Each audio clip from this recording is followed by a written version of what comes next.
All right. Well, tell you what, everyone, I've got a special guest on today, and something that, or this has been a technology that I've been interested in for quite some time, and we're going to be discussing the Ajna Light with the man who developed it, Guy Harriman, and this was of deep interest for me because understanding how people heal, we have to understand that there's a deep spiritual process that's at play, and it's not always something that's at our fingertips, or that we don't realize is at our fingertips. So Guy Harriman, thank you so much for being on the call today. We're going to get into a bunch of stories around how this developed, but please take it away.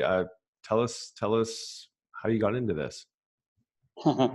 Well, it got into me. I didn't get into it. I love that. It's really true. It's very, very strange. And as time has gone by in my life, I've been getting more guidance and very clear guidance about what I'm supposed to do. Now, you can call that the higher self or the soul, whatever you want. But there are mechanisms inside us, psychological mechanisms based on our physiology, which give us a connection to stillness. And I'm an electronics engineer. I started off in medical school, but in the good 70s mode, at least, I dropped out. I realized it was not for me. And my parents were both doctors. I grew up with that expectation, but I could feel my heart shutting down when I was 18 with my acid trip, and then there's something more. So the Doors of Perception, which I'd read at that time, Aldous Huxley, he really illustrated the importance of the altered state, because there is no us. The ego is just a conditioned replay of programs that have been led in either through trauma to the amygdala or through the hippocampus in pattern matching and prejudice and belief, the things that we love to think are true. And of course, nothing really is, because everything's metaphorical. The only real truth, I think, is what's in the stillness of our heart. And that's where our transcendental aspects are hidden, in that stillness. And the heart speaks with a quiet voice. That's not the heart of desire and aversion. It's the heart that can contemplate nature and release itself into unity with the field, source. So in my case, I like doing random things that I guess appear to other people random, but to me it's like, oh shit, I have to do this now. Okay. So after I left medical school, so what am I going to do? And I used to, this is in England, in Leeds, where I grew up in the north of England. And I used to go into the news agent's shop, like W.H. Smith, and read practical electronics. And I thought, wow, this is really, really cool. This is early 70s. And there were things like VCOs and VCFs, analog synthesizer circuits, and I started building them. And the combination of electronics and music was really powerful for me. And then I realized, well, if I'm doing this, I'll go back to university, but go there doing something I love, with a lot of math in it and stuff. So that's what I did. And to Manchester, and I graduated at the time when the startup, the big startup in the UK to bring technology back to the UK, called InMOS, and we had a parallel processor called the Transputer. So I was the lead designer of that. And it's really an amazing architecture. We developed the architecture, the language, the compiler, and the silicon at the same time, which nobody's ever done before. Most CPUs are just register-based, nobody thinks about it. It's RISC or whatever, okay, fine. But we had a stack-based architecture to mimic the way that the compiler was written. So it's incredibly efficient. And I wrote all the microcode. I could do a context loop from one process to the other in 25 clock ticks. Whereas in Linux or any of the Unix things, it's like thousands, tens of thousands probably now. Wow. You have to save loads of state. So we had a system that could simulate parallelism, but also with our serial links implement parallelism. And we had boxes of 400 of these transputers at SIGGRAPH in the mid-80s. And we were flying through the Mandelbrot set in real time. And that was just, people couldn't believe we were doing it. But Pixar used Transmuter, and there were some workstation boards that my friend Jeff Mock made, and 16 transmuters on and plugged them in. And so it took them 3 months to render instead of 3 years. So that was how I got introduced to Steve Jobs, and he brought me into Next, and I took a pay cut, which again, everyone said, you're crazy, going to work for a maniac, and you take a pay cut. Steve and I were the same age, exactly. I mean, he was literally 6 weeks older than me, both vegan, and Lisa, his daughter, went to the same Waldorf school my daughter went to. You might be able to see my daughter's. Can you see? Oh, wow.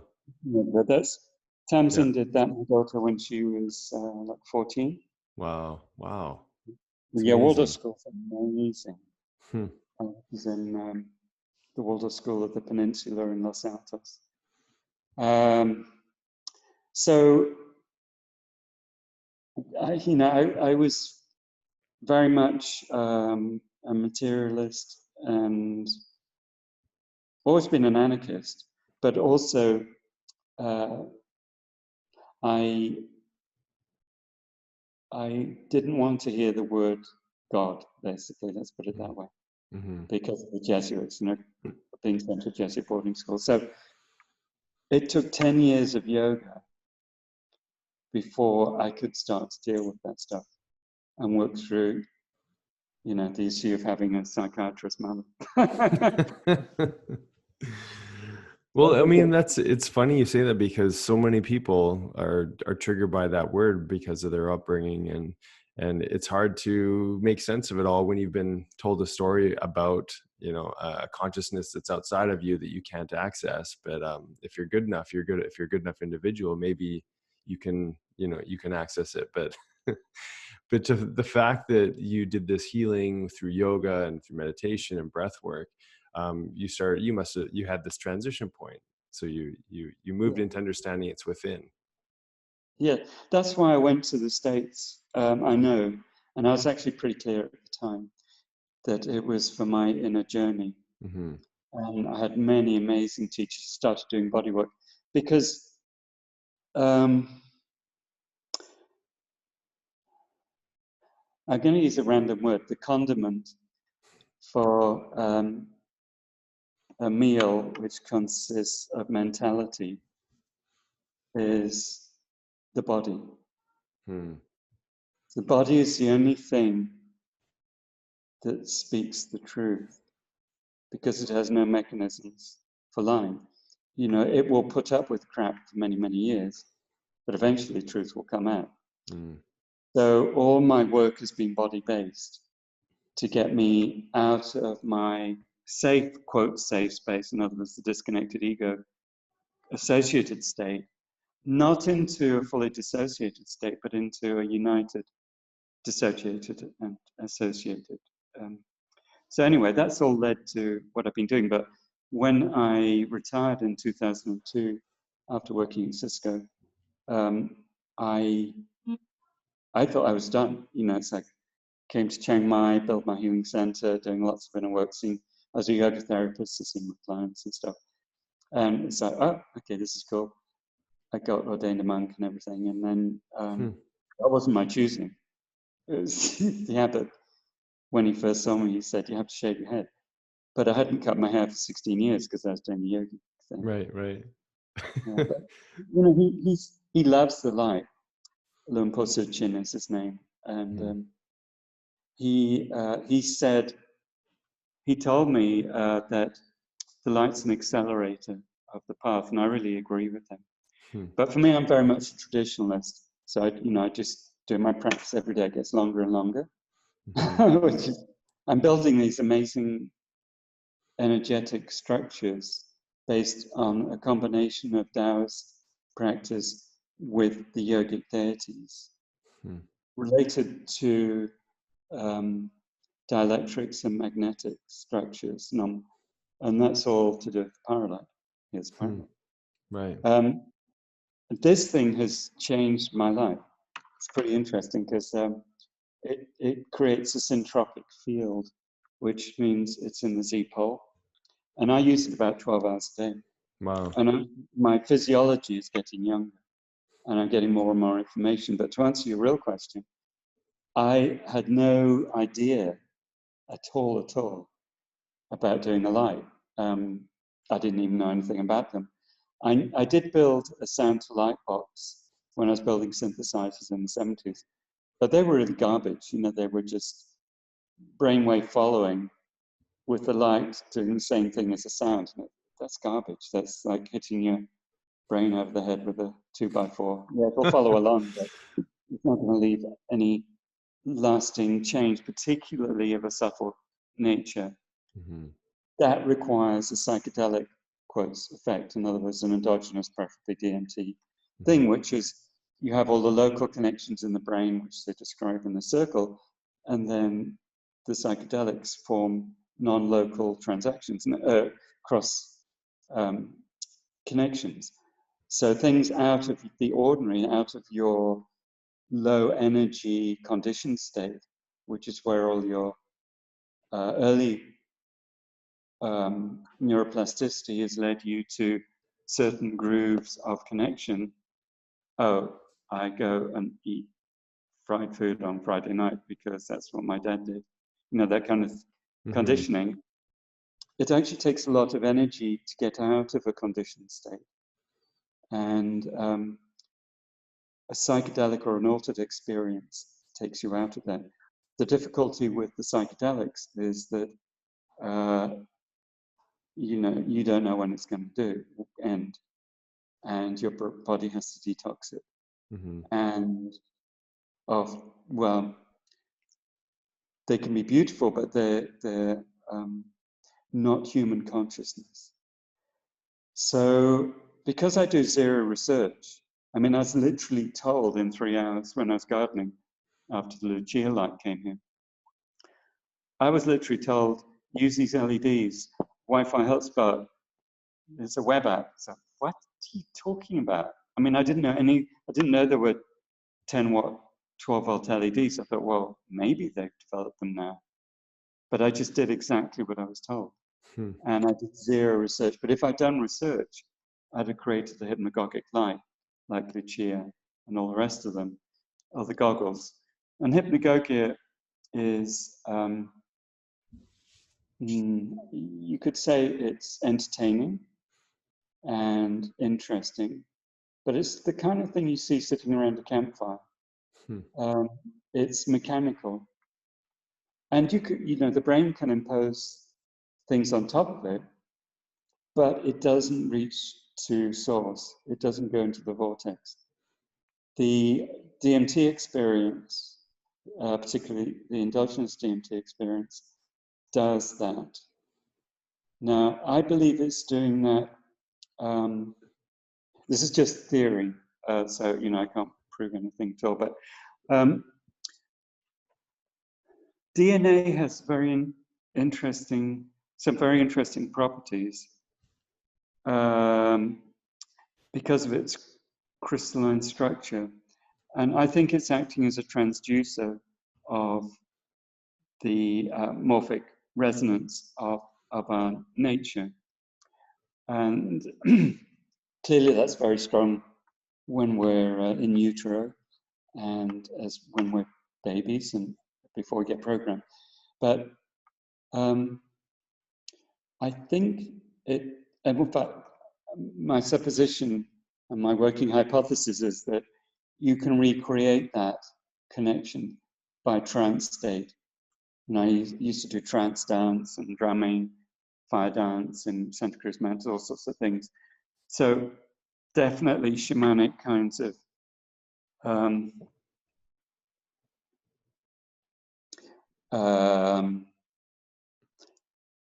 deep connections, integrations of the body and the mind. They create a tuned receiver, so that then we can reconnect to our nature and stillness. And at that point, there are a couple of possibilities. One is we just go out of body, which is the dissociated state, which, you know, can be labeled psychotic, but, you know, with a lot of hallucinogenic plant medicines, it gives us an image, like a telescopic image into stillness, but it's the integration of those things which is important. And because of melanopsin, the Ajna Light is actually creating that now. As I said, can I ask a quick question? What makes the difference between a more of a hypnagogic tool and versus, because you kind of brushed on that with the Lucia Light, different goggle type glasses, because it has does that have more to do with the type of LED that's being used? Like what is it, or is it the frequency? Like what makes the Ajna Light different than those other brainwave entrainment type devices? Okay. So hypnagogia is the effect that you get as you're falling asleep, you know, around the campfire, blah, blah, blah.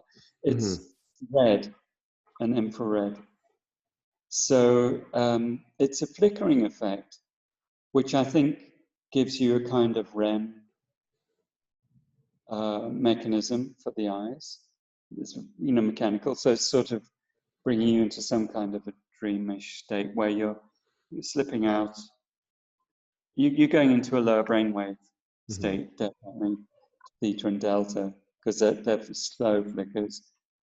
But that's very different to melanopsin. Melanopsin, I used the wrong LEDs, the exact wrong LEDs, according to all the research.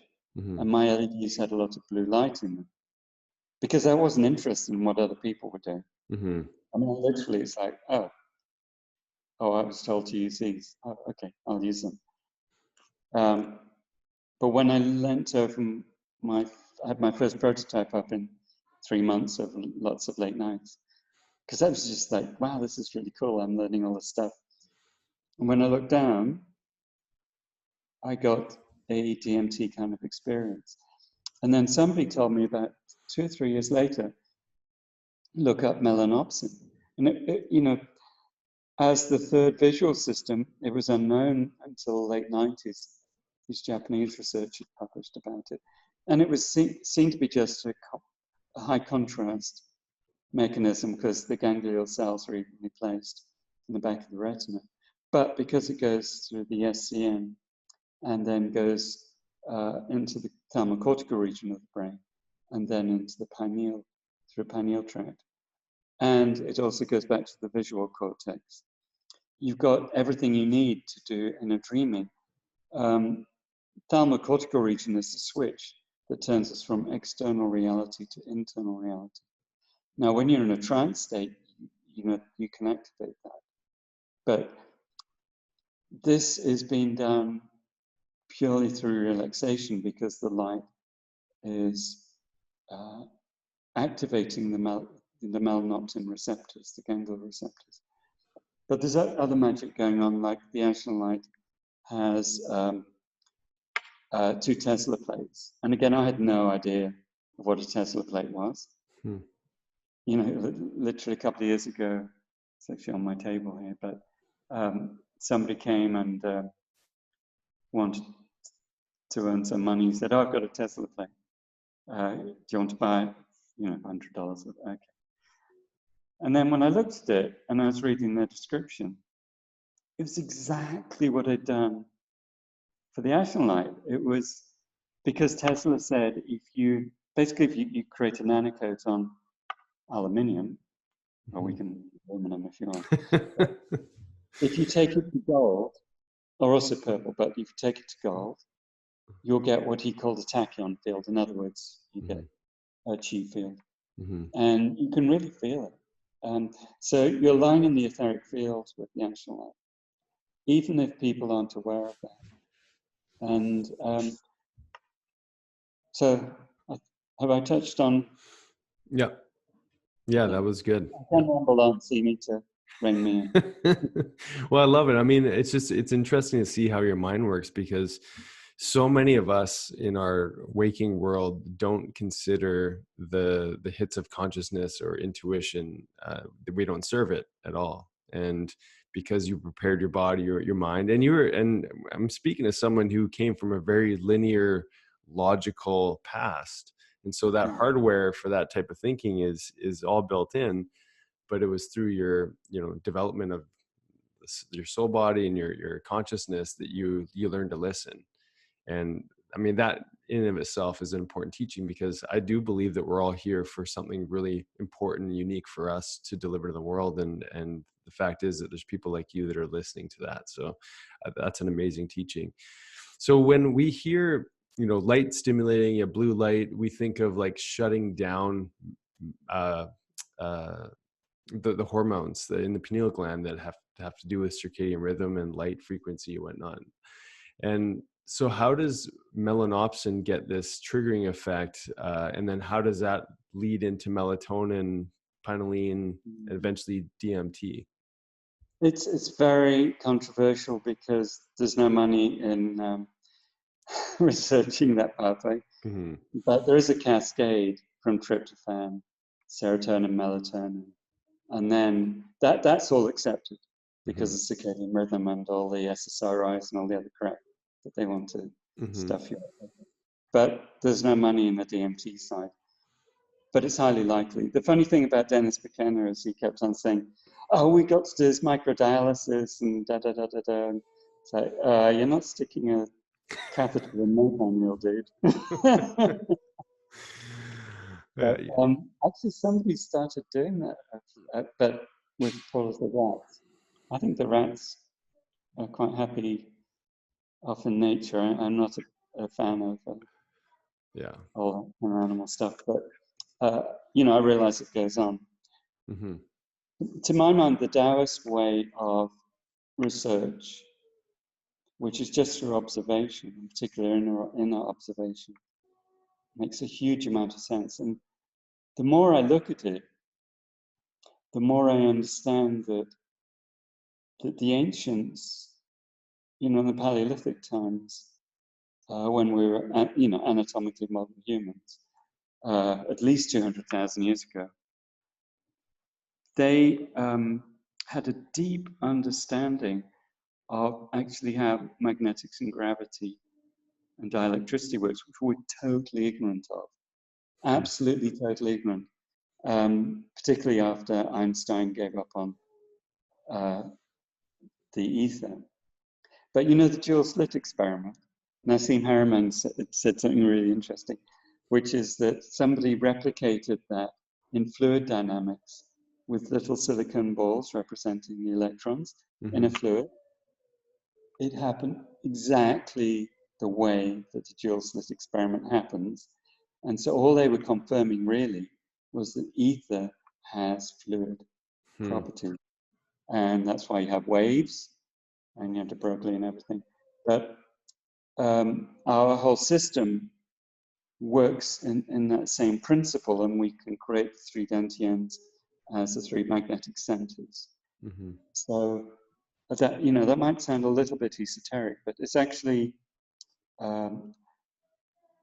tantric visualization is a mechanism for bringing you back into an open connection with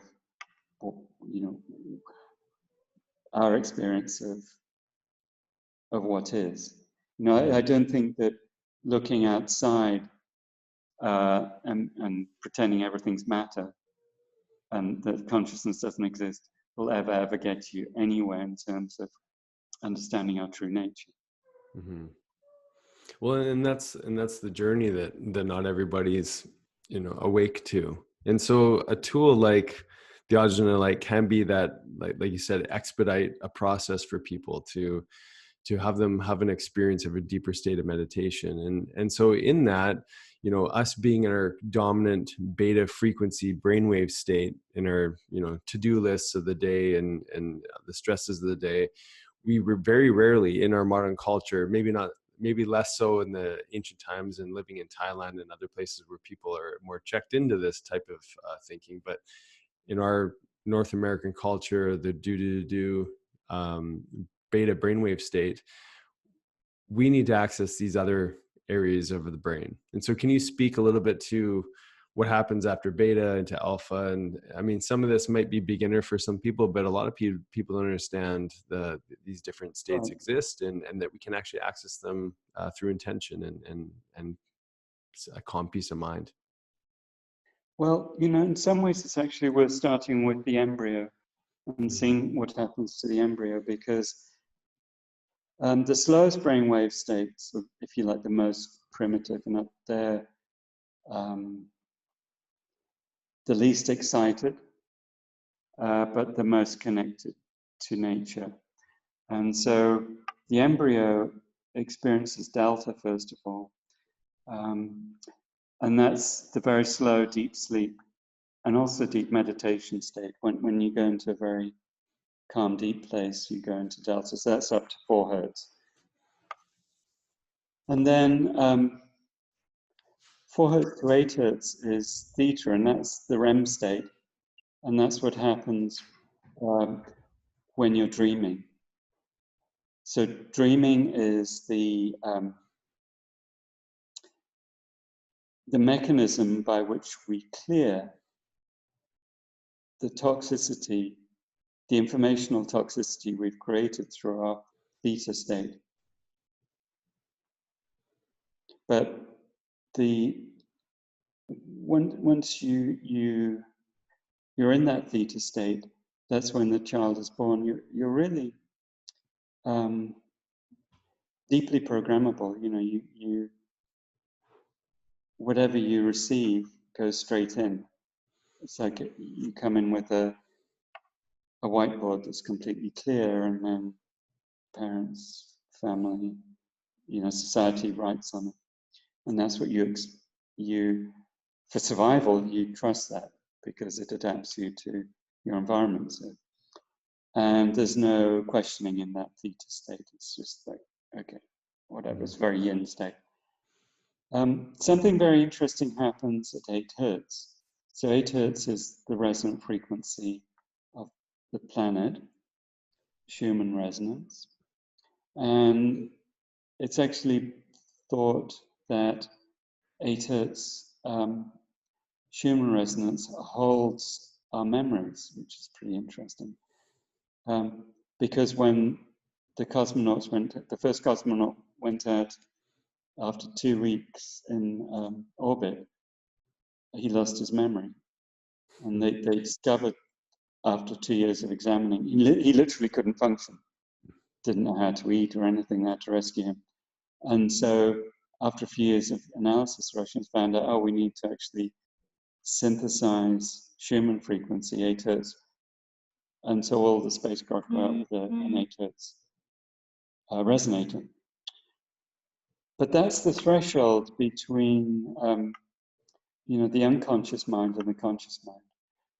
So teenagers who are, you know, pretty happy-go-lucky, they don't have, you know, if it's hopefully a happy family and happy environment, they just want to play, have a good time.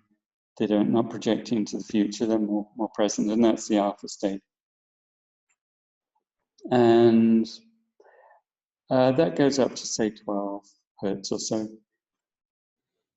Low beta, going up to beta, you know, up into the 20s. That is, as you say, our alert problem-solving state. And it's on behalf of that the war on drugs and everything else propagated, because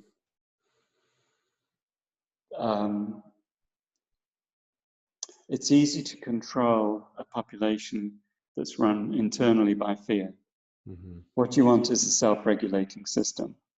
And so you have a media that will just pump out negative news and junk food that will just keep people in that low but stressed state. So that's beta. And if it, low beta is fine because it's creativity and things, that kind of thing. But if you go into high beta, particularly for long periods of time, you're in the sympathetic state that's continually driving, your heart rate, you're sweating, all the things about fight or flight, adrenaline, constant adrenaline overload. So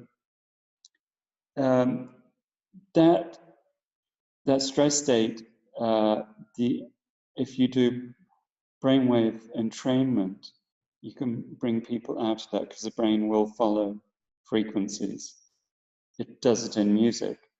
A good way of falling to sleep is to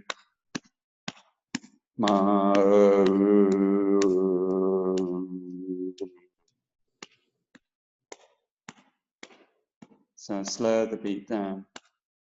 I do this before I go to sleep. And even just that beat is bringing the vagus nerve tone up and the sympathetic state down. So your whole system is coming down in frequency. But what's interesting is when you sit still, or I don't do that personally. I do all my meditation is active meditation, qigong and yoga. When you do that, you come into you bring yourself down into theta and delta, but you also bring yourself up into gamma, the visionary state. So that, as I said, that's the more dissociated state. And if it's done ungrounded, in an ungrounded way, in other words, you're just chanting all Hare Krishna, Krishna, for 3 weeks at a time, and you're not present with your body, you can get really into psychosis. But if you do it in a grounded way, like in Vipassana, where they walk and sit, and walk and sit, walk and sit, you can alter your state of consciousness into a very focused state and bring your frequency up. And above that is lambda. So the Ajna Light actually goes all the way up to 300 hertz in its entrainment. So when you do ILST, which is actually the key technology of the Ajna Light, where you program individual journeys for your clients, and you can do kinesiology or whatever you want, as well as your own intuition about which journey to do. Then people can have amazing experiences. I remember one of the first lights I sold in Australia. This, I think she was a therapist of some kind. So she bought the light. I was at an expo, and she called the next day and said, well, I just put it on lambda and nothing happened. I just saw white. And so John, who was helping her, he said, nothing happened. I said, yeah, I was there all night on that massage table. So she was like totally wasted in this transcendent state, but she was looking for entertainment. Right. And actually the light, as you do more and more journeys and longer journeys, takes you to that stillness, takes you to the void. And in the ajnalight.com website, you'll see Ocean talk about that. She did like 500 or 600 hours in total, but after about 80 hours, she was literally in complete stillness. She couldn't hear anything, see anything, feel anything. But she would come back like a minute before the end of the thing. It's like that's a very deep Tibetan style meditative state, where you're really in the presence of your true nature, which is this magnetic stillness.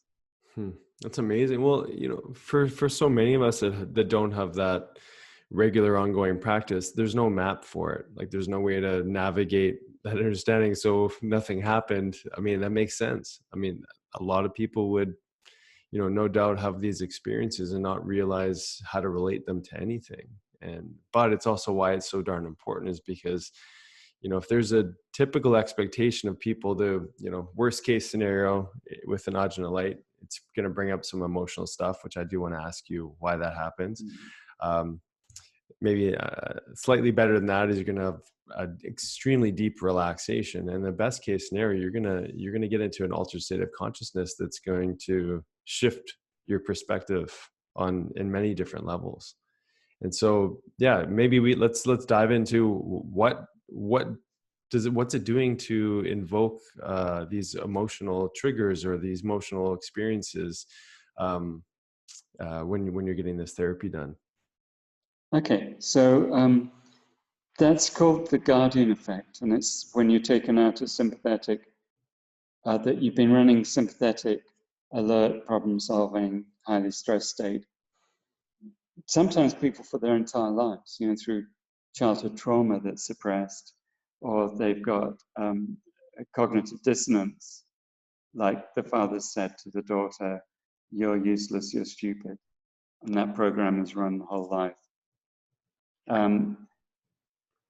When the person sees themselves through the mirror of the Ajna Light, because that's really what it is, see the parts of themselves that they can't see in their dominant conscious state, then the system doesn't know what to do. So it's like either crying or laughing or something like that. And, there's been so many interesting cases of that. Autistic children, for example, Maggie Calder, who's in Victoria. I don't know if you saw her video. I did, yeah. Yeah.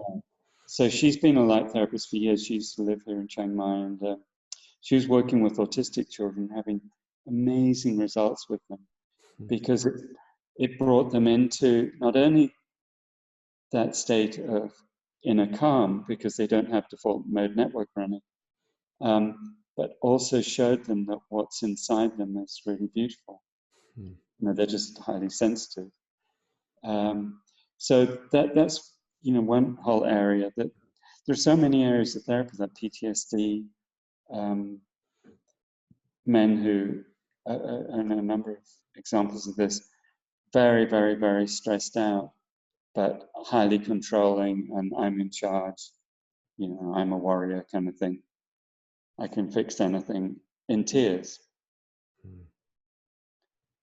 And no amount of talk therapy can get them there, because you have to unwind the cellular defenses and the unusual neuroplastic stimulus of the Ajna Light takes them out of this low energy, low neuroplasticity state into something. It's a bit like, say you lived in a wooden hut in the Middle Ages and you were locked inside, and then it was all nasty and smelly because it's the Middle Ages and they like that kind of thing. Eating rats on sticks and everything. But, suddenly someone opens the door and you see you're in the middle of a beautiful forest. You wouldn't have words for it, but it would be just so amazing. And I believe that's what's going on. It's presenting a new vision of yourself. And of course, many, many people have seen the tunnel that you see in near-death experience, which is, if you like, the wormhole. And they'll go out of body and go and talk to light beings or see spirits, dead spirits. And these are all capacities we have in the void, in stillness, because everything is there in the field.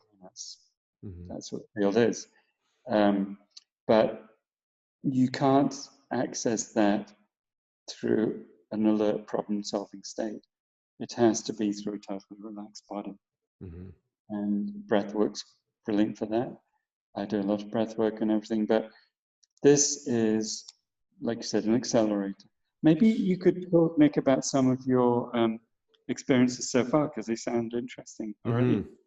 Yeah, well, personally, I mean, when I see technology like this, there's a part of me that obviously wants to be as diligent and skeptical as possible. I'm a naturopathic physician, so it's important that I not just highlight all the things that I love to do, but also something that has, you know, a good amount of information behind it. And then most importantly, there's an experience there. I'm also a Kundalini yoga teacher and practitioner, and I know what happens when you get into an appropriate breath frequency state. You know, set your intention, you're in posture and meditation with, you know, Kundalini yoga, our arms are sometimes in weird abstract type movements and orientation. It's really challenging. And then there's this breakthrough point that you get into that puts you into just a state of bliss.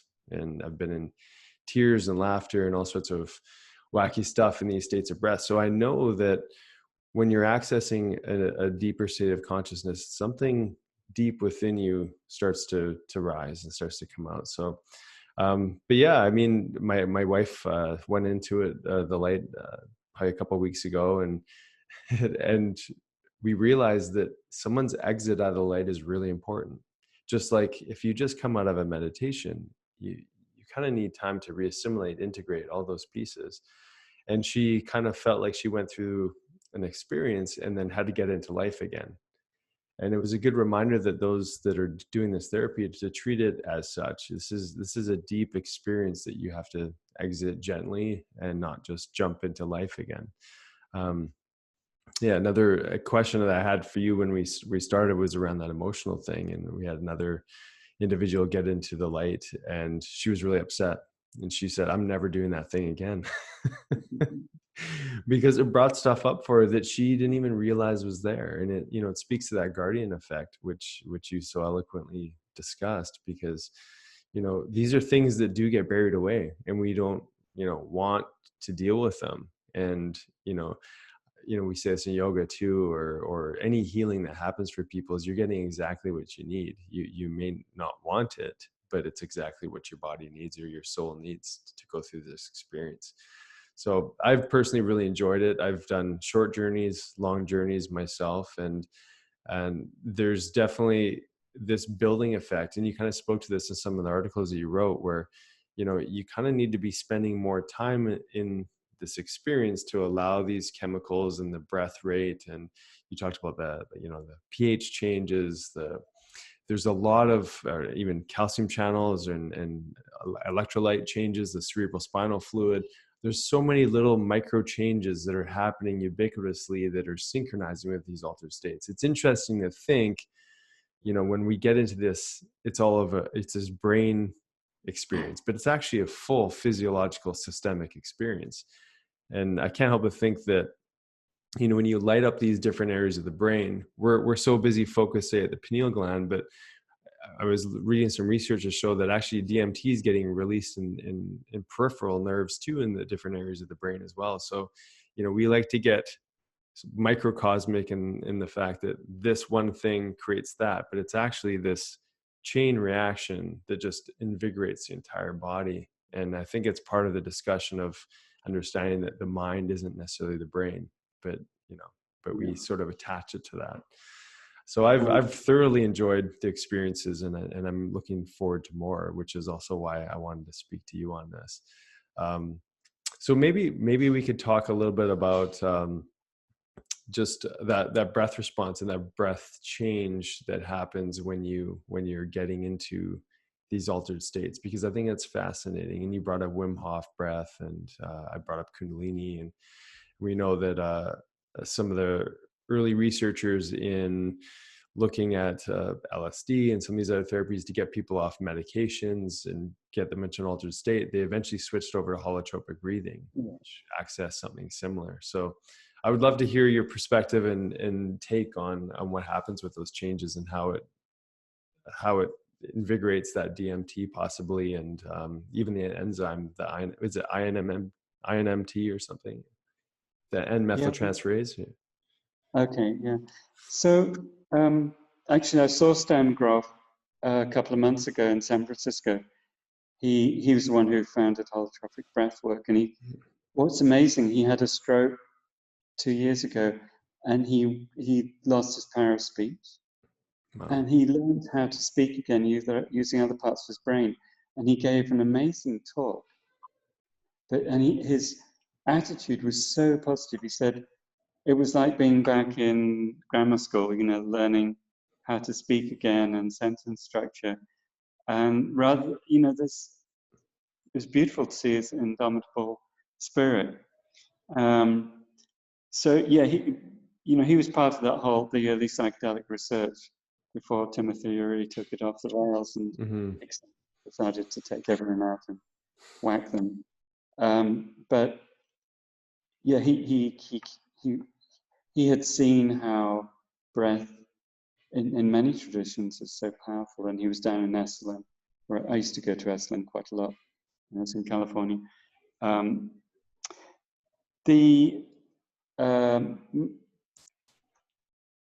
DMT actually is mostly present in the highest concentration in the lungs.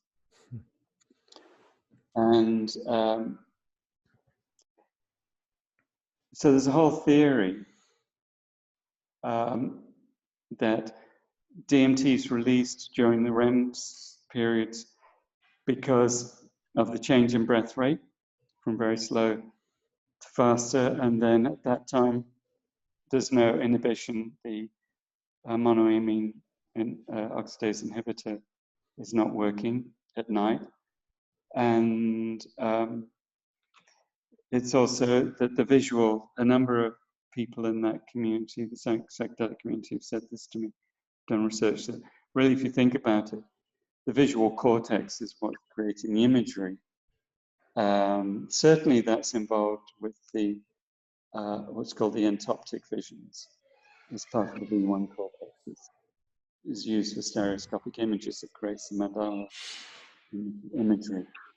But the actual clearing of stressful stimulation during the day through dream, that mechanism, I think, is also used in altered states for clearing of the stressful karmic conditioning, the samskaras and kleshas, the things that hold us, that test us to see if in this life we're willing to grow and integrate and accept the shadow aspect and then grow into a new harmonic resonance, like a new octave of ourselves in this life and continue. So breath, the rhythm, the connection with the mother in embryo,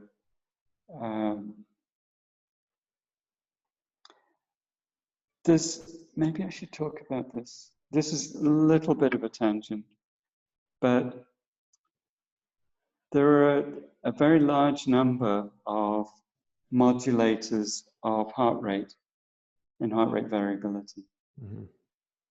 And I guess we could either go, let's go from the slowest. So the one I start with is the meridian clock. So we go through, the 6 states. So I always start with the heart, and that's Shiva, fire energy, Chi. It's the energetic kosha, and it's Yang Pitta. Then we go into Lakshmi, and that's the water system, so kidneys and bladder. So, and then we go into so that's Yin, Yin Kapha. Then we go into Yang Vata, and Yang Vata is the pericardium, and the pericardium and the triple energizer create Shen, or the Samadhi kosha, and that's Brahman. And then we go to Saraswati. So Saraswati is Yin Pitta. So that's the time of cleansing. So right now here, it's 10 o'clock at night in Thailand, and so I'm in Brahman, and near the end of Brahman time. But I'll be going into the Saraswati Pitta, the drainage and the immune system, So the lymphatic system, and I take it then neuroglial, glial, pleuroglial, enteroglial, vascular glial, interstitium, and then bone marrow, adenoid, spleen, thymus, into the lymph nodes. So that time is a deep sleep time. It's even if you're taking pharmaceutical drugs, if you take them at that time, they'll be flushed out by the liver, because then lymphatic drainage into hepatic portal vein, gallbladder, so that meridian, and then into liver, and then you've got the transport of the toxins through sulfonation, acetylization, methylation, and then down to the duodenum, ileum, recycling of the bile. So from there, now you're getting into Kali. So Kali is yin vata. So yin vata is pulmonary arteries. So you're going into the lungs, and that's when you're dreaming. That's the REM state. And that is the clearing of the emotional kosher in the gut brain. You know, the things that you felt upset about emotionally or feeling stuff, as well as the logical things. Why did this person say he was doing that and then he lied to me and didn't do it? All that kind of projections. So you've got the clearing of those two koshas. And then elimination of solids through the large intestine meridian, 6 a.m. And then you go in, so that is yin vata, then you go into yang kapha. So yang kapha is your jing, which is in the stomach, being activated, as well as the spleen for blood. So that's Muladhara kosha. So that's the whole cycle. And that cycle, you know, it's ticking at 0.0000825 hertz. So that's a modulator of the 1 hertz, you know, 60 breaths a minute. Standard breathing, all right, the standard heart rate, right? So the next one up is Ida and Pingala. So if you do alternate nostril breathing, so left, right, you're activating the change of Ida and Pingala, and that's a 90-minute cycle. So that's 0.0001 hertz. And then you've got the filtration of the blood through, you know, the liver and also the kidneys and the osmotic balancing and everything. So that's 0.005 hertz. That takes about 3 minutes. Then you've got the craniosacral pulse, which is 0.05 hertz. And then you've got the Maya frequency, or, you know, the ideal 10 breaths per minute, 0.1 hertz. So all of those frequencies are modulating the heart rate variability. And that is resonating from the heart, which is an impulsing longitudinal wave generator. You know, I've heard numbers from 60 to 1,000 times stronger than the brain. That's affecting the structural portion of the whole body. So I know that was a bit of a deep tangent, but if you bring harmony in the body through your practice, through the breath, and through the other rhythms like circadian rhythm and everything, so I've got mine. Blue light blockers on. Yeah. Yeah, I wear the hardcore red ones just before I go to bed. But this, but you know, if you work that, and I have my Aura ring to check what I'm up to. I got mine too. I got the old one. Yeah. Oh, you got the old one? Yeah. Oh, yeah, they're really great. It's given me a lot of insight. But what you're doing then is you're allowing your natural systems to do everything they need to do. And that would be why I think breathwork is so important, because it's back into retiming the entire, if you like, cascade of frequencies in the circadian rhythm, the modulators. Yeah. I've never heard anyone describe it like that. I mean, I think of it like obviously I've read up on the heart math stuff. We've got the unit that measures your heart rate variability, and it shows a profound effect that happens for people when they, do that heart coherent type breathing technique. And I think it's interesting because there's definitely people that we try to teach us to that they just cannot get into a better biorhythm or the heart rate, heart coherence. And what you spoke to was the essentialism for purifying the body. I mean, if you're not purifying your body through detoxification, through eating the right foods, through movement, through breath, through, the type of water you're drinking or how much you're drinking, the quality of sleep, the light exposure with the, the glasses you're wearing and everything. All of these things are variables that you just described in using the, ancient Chinese and Ayurvedic wisdom to understand the cycles within the body. That was beautiful. I've never heard it being described like that. So thank you. That was really incredible. Well, it's come through. I've never heard it described in that way, but literally during my practice, I'm told things. And because I've done yoga for 40 years, so that's my path. But I was literally ordered in Land of the Medicine Buddha to go to this Tibetan Qigong thing 20 years ago. Wow. And so then what I've seen is I'm integrating the models because the models are very compatible. Mm-hmm. And but it just sort of it comes to me as I'm doing my practice. Even that thing of the cycles of yin and yang, pitta, vata, and kapha. Hang on, that's actually cycling. It's a clock going like this: ding dong, ding dong. Male, female, female, male, male, female, female, male. Mm-hmm. Day, night, and it's like being wound up and wound down. And just holding that metaphor in my head is so helpful. I mean, I just saw all sorts of wacky things. Like, here's my fermented ashwagandha. Nice. And this is Mimosa pudica. Actually, we're now wildcrafting this locally here. And then this is moxa, which Gonde just gave me. So that's Artemisia that he grew in his land.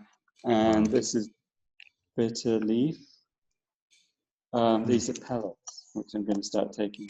But the trouble is if I do too many things at once. And then, this is the blue lotus, which is really cool with the Ajna Light. Wow. Some people have profound experiences with this. Again, this is wildcrafted here from the lakes. Mm-hmm. And a good friend of mine in Vancouver. It's called lotus oil, did you say? Yeah, the blue lotus oil. Blue lotus flower, okay. Yeah, blue lotus flower oil. And I put Parma Christi oil in it, which I'm working with now. And then, I do stuff like this, making my fermented things. This is my show and tell. I love it. And then this is my CBD, which is 20 nanometer liposomal. Mm-hmm. This stuff is freaking awesome. And, CBD, I found out something that just made so much sense. I didn't realize this. CBD to THC is the same as in ayahuasca, BCAP to the viridans. It's actually, CBD is a very weak agonist for the CB1, CB2 receptors. It's THC that's a strong agonist. Right. But it's a reuptake inhibitor. So it's like an MAOI. Wow. And that's made so much sense. I was just going to ask on that actually, if you were utilizing any of those MAOIs together with the Ajna Light. Yes, we have high tea. I came up with the name high tea. Dennis McKenna sent me a bottle of BCAP tincture, but the problem with the tincture is the alcohol. And so that I stopped alcohol when I was 21. I was like, I do not take alcohol. It would have a very strong effect on me. So then I thought, oh, I'm English. Let's make high tea. And what I'm doing now is I call it Guy Harriman. And I have loads and loads of really wacky herbs and roots. And I put them together in a brew that lasts, for a whole week, and then I change it. So this one, I do have bee cappy in it. I have some coffee beans in it. I have some weird Chinese fungus or other, which I can't remember the name for. I have Chinese cardamom, nutmeg, mace, astragalus, and often I put ashwagandha and licorice root. So I just throw together. That's a potent combination. Yeah, and I take it every morning and every night, just because. Wow. But you know, the ancients, that's what they did. The old Taoist dudes who'd live forever.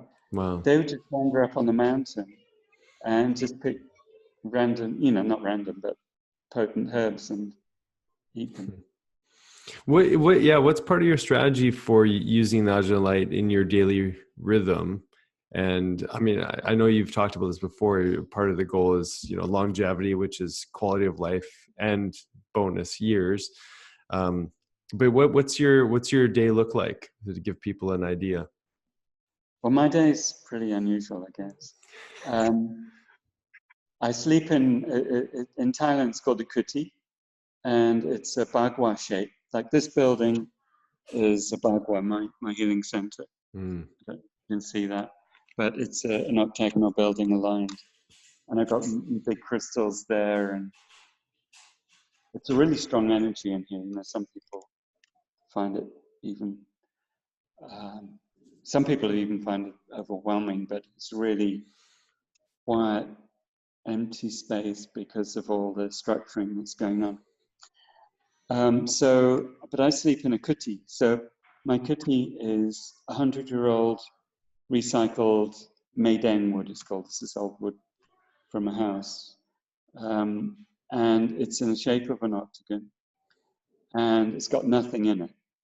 It's just a hut, all right? So I have my favorite baby, the Pyrolite, on the battery.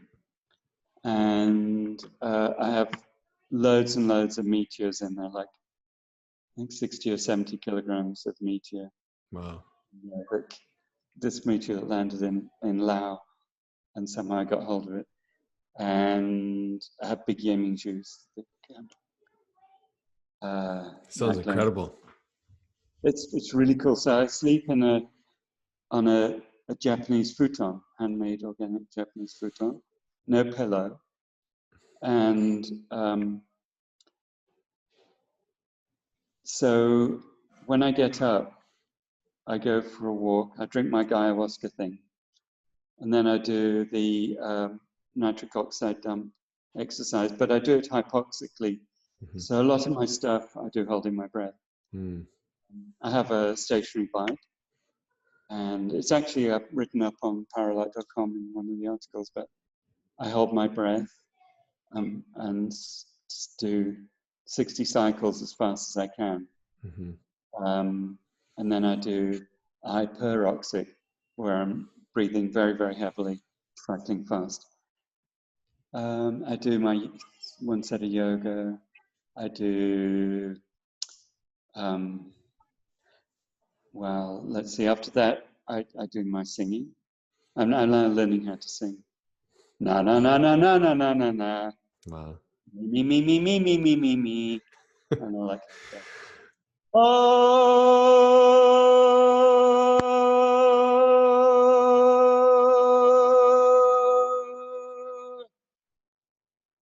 Lovely. So I haven't sung for 50 years. But it came to me, it's time to reclaim my voice. So I'm building resonance, and then I do sound with the 7 chakras. And then I do this whole visualization practice, some of which I mentioned to you, creating the structures like the timing, retiming my circadian rhythm and visualization, and working with the deities. And so often by the time I've done that, it's like 2 in the afternoon or 3. But that time is very, very precious time, because resonance and coherence are what's important. So if I clear myself by creating a visual like a crystalline structure, like the 5 virtues I use. So compassion, equality, constancy, maturity, and honesty. And I visualize that as a body-centered cubic structure. And then that cube, I sphere it. I make it. So it's like circling the square, but actually it's much better to work in 3 dimensions. And then I bring in the 7 chakras, north and south. So north is anti-clockwise in, and that's for Muladhara. So this is red at the bottom of the sphere, Muladhara and Sadhisthana. And blue is Sarasvara and Ajna. And then in the Tai Chi Anahata, which is south and green, and so south is clockwise out. It goes out in 2 ways. It goes out as yellow, which is Manipura, and it goes out as blue, Vishuddhi. So when I do that, and I do it with actually the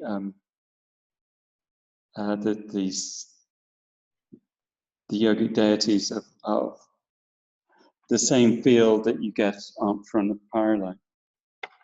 There are 6 of them. There's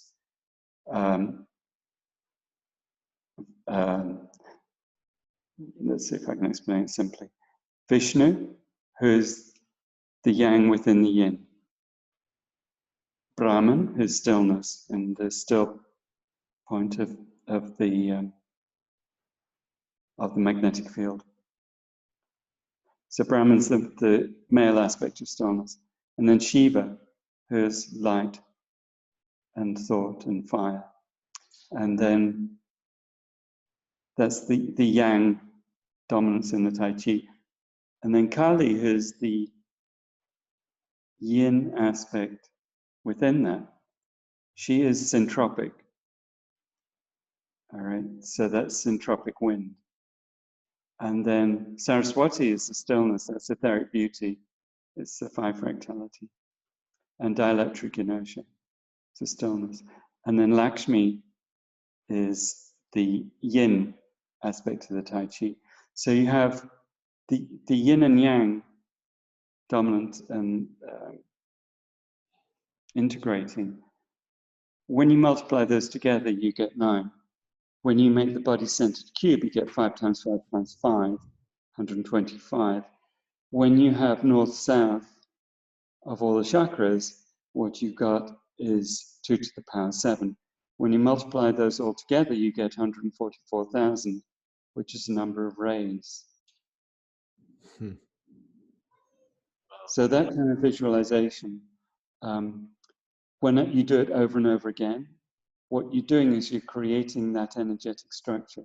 Now that's just my way, because I was wondering, why 144,000? So I factored it and, it's these things all together. So then I have a way of creating an energetic structure that makes sense to me. But if you'd asked me this a year ago, it's like, what are you talking about? It's only through the practice these things come. And I'm sure you found the same in your Kundalini practice, that guidance comes through and you know which path to go and everything. Oh, definitely. Well, and it's just, I think that it's important for people to understand that it's an evolution, and like you said, it's just more time putting these pieces together. It's like, it's the puzzle of life, putting our energy body together. And, you've spent a long time purifying the body through movement and yoga and eating the right foods, the vegan diet. And it's a journey. And so sometimes people hearing stuff like this, they just feel like, how can I fit this into my life? And it's not, and it's kind of brings us back to the first thing, like, how did this come to you? Well, it came through you, right? Yeah, exactly. Well, the thing I'd say is you don't fit it into your life. That's a mental thing. You allow it to unfold. But there are certain turning points where everyone has a choice.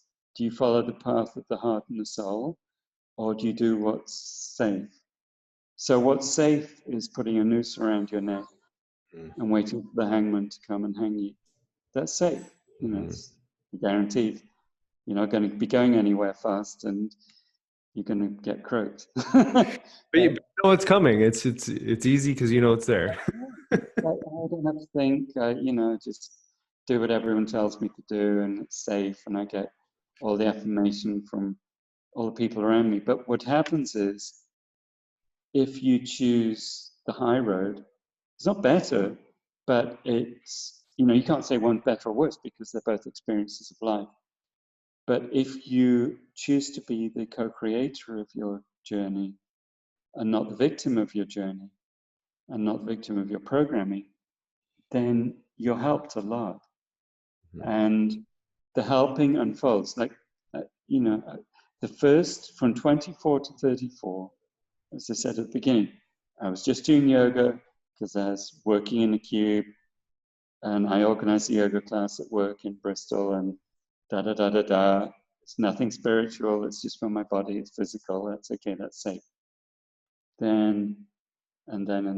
So what I'd encourage people to do is don't go hunting for it with your head.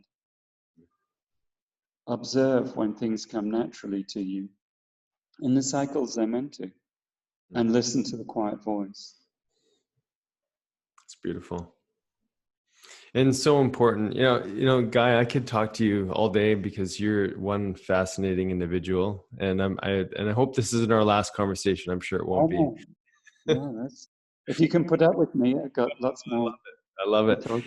But you painted a really important picture for people, I think, that are curious and want to have an experience with the Ajna Light and the power light. We'll have to do another video to help explain the power light a little bit more, I think, too. I don't have yet have mine, so maybe we'll wait till I get mine and then we'll do that video. But I want to make sure people can find all your resources. You've got an amazing Facebook group as well, but yeah, please let everybody know how they can find you and maybe other practitioners that are doing this work. Yeah, so the community runs itself. You know, I deliberately didn't want to be me pontificating. And that's what's really, really cool, that people post their experiences as therapists and everything. There's a new website I put together called techiolithic.com. And that's about things like, actually the Blue Lotus inspired me to do that. So I couldn't believe that name was not taken, but what came to me was, we've had two Stone Ages, Paleolithic, where, you know, we were in harmony with nature, it's very Taoist, and that's where all the ancient Göbekli Tepe and, you know, hundreds of thousands of years before, things like the pyramids and everything like that were built. Then we had, you know, the flood and the loss of everything, and then the recreation through, you know, what we call the Stone Age and the Neolithic age, and then gradually being fed back into writing down our history. But then we had this sort of weird Piscean age agrarian thing, which is like everyone become a slave so that the top 1% can control everyone, and we know better than nature. We're going to make junk food. That'll sort everything out because we'll make lots of money. Oh, and, you know, we'll disconnect from nature even more. We'll have drugs. That's a good idea. They're poisons. That'll get rid of people's symptoms. So all of that stuff went on. But what I feel is happening now, and I see it with some of the souls, particularly of the young people who are coming through, just amazing, amazing young people, that the ancient souls are coming back.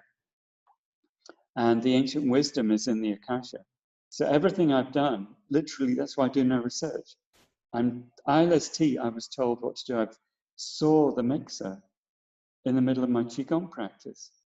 And it was 4 days before I was going to China. And I was thinking, all I thought was, I don't want to have to write a whole load of presets because I don't know what people will need. Mm-hmm. And then it's like, oh shit, that's how I do it.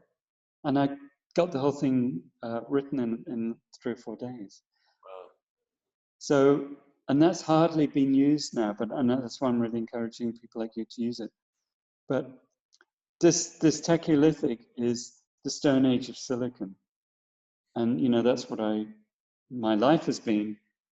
That's why I was able to retire from Silicon Valley and become a monk. You know, my only vehicle now is my bicycle. It's so cool. I really, I gave my car to my daughter when she graduated from UC Berkeley years ago. That's like 10 years ago. And then I gave my motorbike away to Dr. Rampa, who helps me here. And I just love my bicycle. Anyway, so simplification.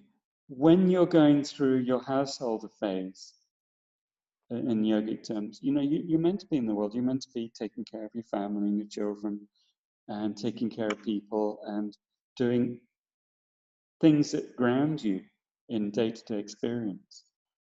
And then it's after that that you can become, if you like, more of a renunciate. But actually a renunciate, what I've found is that I have much more joy now in my inner journey than you know, you can experience happiness in the outer journey, but that's all relative and dependent on others, because its reference point is what other people think of you and what you think of yourself. But joy itself is what you get in your yoga practice, where you're in this bliss state. That's spontaneous. And I think it's important to follow your own journey and not project yourself ahead of it. And, you know, people can do this with psychedelics, where rather than just use it to open the door, they become dependent on it in some way, psychologically dependent. And then they become all dissociated, and then they're not able to function for their family, for the people around them. And then they're in psychosis and, you know, in some sort of schizophrenic state. And that's a shame. So it's very important to be patient and to allow your path to unfold, because your path is beautiful and individual. But as I said, it's the quiet voice, not the shouting voice of the head. I want this, I want that. It's the very, very quiet voice that notices that if you do this here, at this time in your life, when you could be promoted at work, or you could go to this workshop, I'm going to go to the workshop. You know, there's something there for you. And I think the key is not to do anything with expectation. Because a state of grace is always available, but it can't be forced. Yeah, that's beautiful. And it gives people permission, I think, to, you know, investigate that and explore that and to tune in and to listen. And we need more of that, that's for sure. And we need more of you and your wisdom and sharing and all that you have today. So we really appreciate it. I'll put the links for ajnalight.com and your website. Yeah, Techie it's a sort of hub one, and it gives people an overview of everything I'm doing, like the image and awesome stuff like that. So good. Yeah, but thank you, Nick, very much. And as I say, it's surprising how many people are shifting their frame of reference out of the overachieving state and over-competitive state into a co-creative state. And so we're all doing this together, and you know, it's like we're part of the embroidery of life, and each of us has our own jewels. And so I really appreciate you, and thank you very much for doing this. Thank you so much, Guy. And hopefully everyone who watches this video gets a lot out of it. And I'll give you some notes on where to go to find out more. All the best. Yeah, please post it on Ajna Light community. Yeah, definitely, I will. Appreciate you. Thanks, Nick. Thank you. Yeah, take care.